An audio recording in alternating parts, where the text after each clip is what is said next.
रहस्यमयी जंगल का ब्रह्म पिशाच। नमस्कार मेरी यूट्यूब फैमिली, आप सभी के लिए मैं बहुत ही शानदार एक कहानी लेकर आया हूं। कहानी को लास्ट से अंत तक जरूर देखें। कहानी बहुत ही इंटरेस्टिंग होने वाली है। कहानी अच्छी लगे तो चैनल को सब्सक्राइब करना मेरी फैमिली, और आपके लिए हम इसी तरह मेहनत करते रहेंगे। चलिए चलते हैं। वीडियो की और रात का वक्त था और आकाश में बादलों का साया था। चारों ओर घना अंधेरा फैला हुआ था। बस कहीं कहीं झींगुरों की आवाज और हवा में हिलते पेड़ों की सरसराहट सुनाई दे रही थी। उसी अंधकार भरी रात में एक ट्रक ड्राइवर विक्रम अपनी गाड़ी को तेज गति से चलाता हुआ जंगल के बीचों बीच से गुजर रहा था। विक्रम एक अनुभवी ड्राइवर था जिसने कई बार इस रास्ते पर सफर किया था, लेकिन उस रात कुछ अजीब था। हवा में एक अलग सा सर्द एहसास था, जैसे कोई छिपी हुई ताकत उसकी ओर बढ़ रही हो। जंगल का यह इलाका हमेशा से बदनाम था। लोग कहते थे कि वहां एक ब्रह्म पिशाच का साया है जो लोगों को अपनी तरफ खींचता है, लेकिन विक्रम ने कभी इन बातों पर यकीन नहीं किया था। वह बस अपने काम में लगा रहता था। जैसे जैसे ट्रक जंगल के अंदर बढ़ता गया, विक्रम ने महसूस किया कि उसकी गाड़ी का पेट्रोल अचानक कम हो रहा है। गेज ने लाल निशान दिखाना शुरू कर दिया। ये कैसे हो सकता है, उसने खुद से कहा। अभी तो पूरा टैंक भरा था। मजबूरी में उसे ट्रक रोकना पड़ा। विक्रम ट्रक से नीचे उतरा। चारों ओर घना अंधेरा था। उसे दूर दूर तक कोई नजर नहीं आ रहा था। तभी अचानक एक अजीब सी आवाज सुनाई दी, जैसे कोई मदद के लिए पुकार रहा हो। वह आवाज धीमी थी, लेकिन उसमें एक अजीब सा खिंचाव था। कौन है वहां? विक्रम ने चिल्लाकर पूछा। जवाब में कुछ नहीं मिला, सिवाय हवा की सरसराहट के। लेकिन फिर आवाज फिर से आई, इस बार और करीब से। विक्रम के कदम अपने आप उस दिशा में बढ़ने लगे, जैसे कोई अदृश्य ताकत उसे बुला रही हो। वह धीरे धीरे जंगल के अंदर घुसता चला गया। अंधेरे के बीच उसे एक पुराना मंदिर दिखाई दिया, जो अब टूट चुका था। मंदिर के आसपास की जगह वीरान थी, लेकिन वहां कुछ था जिसने विक्रम का ध्यान खींचा। मंदिर के अंदर एक दीपक जल रहा था और उसके पास एक बूढ़ी औरत बैठी थी। उसकी आंखें बंद थीं और वह कुछ बड़बड़ा रही थी। विक्रम ने हिम्मत जुटाकर पूछा, मां, आप कौन हैं और यहां इस वीरान जगह पर क्या कर रही हैं? बूढ़ी औरत ने अपनी आंखें खोलीं और एक धीमी गहरी आवाज में कहा, तूने इस जगह पर कदम रखकर बड़ी गलती कर दी है।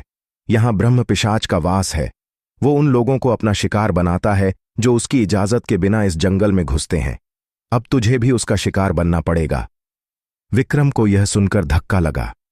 मैं सिर्फ अपना ट्रक ठीक करने आया था, मुझे कुछ नहीं चाहिए यहां से, उसने कांपते हुए कहा।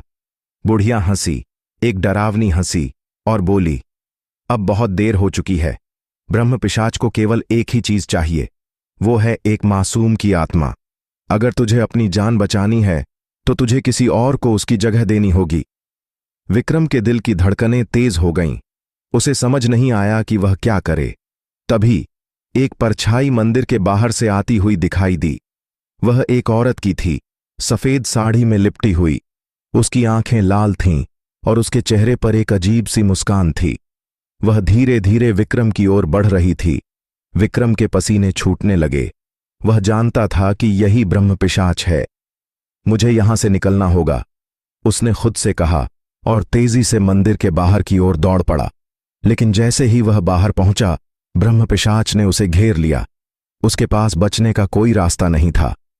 अब तुझे कोई नहीं बचा सकता, ब्रह्म पिशाच ने गूंजती हुई आवाज में कहा। विक्रम ने आंखें बंद कर लीं। उसकी मौत निश्चित लग रही थी।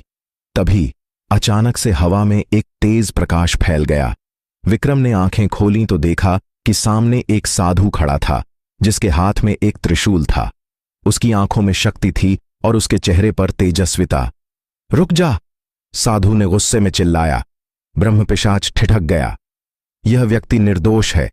अगर तुझे किसी की आत्मा चाहिए तो मेरे सामने आ, साधु ने कहा। ब्रह्म पिशाच की आंखों में डर था। वह धीरे धीरे पीछे हटने लगा। साधु ने अपने त्रिशूल से एक मंत्र पढ़ा और ब्रह्म पिशाच की ओर फेंका। वह चीखता हुआ गायब हो गया और अंधकार में समा गया। विक्रम अब भी स्तब्ध था। आप कौन हैं? उसने साधु से पूछा। मैं वही हूं जो इस जंगल के संतुलन की रक्षा करता है, साधु ने कहा। ब्रह्म पिशाच अब हमेशा के लिए इस जंगल से चला गया है, लेकिन तुम जैसे लोगों को सतर्क रहना चाहिए। यहां की शक्तियां बहुत पुरानी और खतरनाक हैं। अब जाओ और कभी इस जगह की ओर रुख न करना। विक्रम ने साधु को धन्यवाद कहा और तेजी से अपने ट्रक की ओर भागा। जब वह ट्रक के पास पहुंचा तो उसने देखा कि उसकी गाड़ी में फिर से पेट्रोल था, जैसे कुछ हुआ ही न हो। वह तेजी से ट्रक स्टार्ट करके वहां से निकल गया, लेकिन उसके मन में एक सवाल हमेशा के लिए रह गया।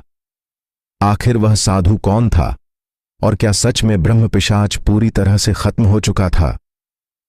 क्या ब्रह्म पिशाच का अंत हो चुका है या फिर उसकी कहानी अभी बाकी है? जानने के लिए हमारी अगली कहानी में जुड़े रहें, क्योंकि रहस्य अभी खत्म नहीं हुआ है। सच्चाई जानने के लिए चैनल को सब्सक्राइब करें और बेल आइकॉन दबाएं ताकि आपको अगली रहस्यमयी कहानी सबसे पहले मिले। मेरी फैमिली, आप लोग कमेंट जरूर करिए, क्योंकि उसे हमें यह पता चलता है कि आपको किस तरह का वीडियो चाहिए। इस प्रकार मैं वीडियो बनाऊंगा मेरी फैमिली आप सभी के लिए। और अभी तक अपने चैनल को सब्सक्राइब नहीं किया मेरी फैमिली, तो सब्सक्राइब जरूर कर दीजिए, क्योंकि आप सब्सक्राइब करेंगे और कमेंट करेंगे तो मैं जरूर कमेंट का रिप्लाई में जरूर देता हूं।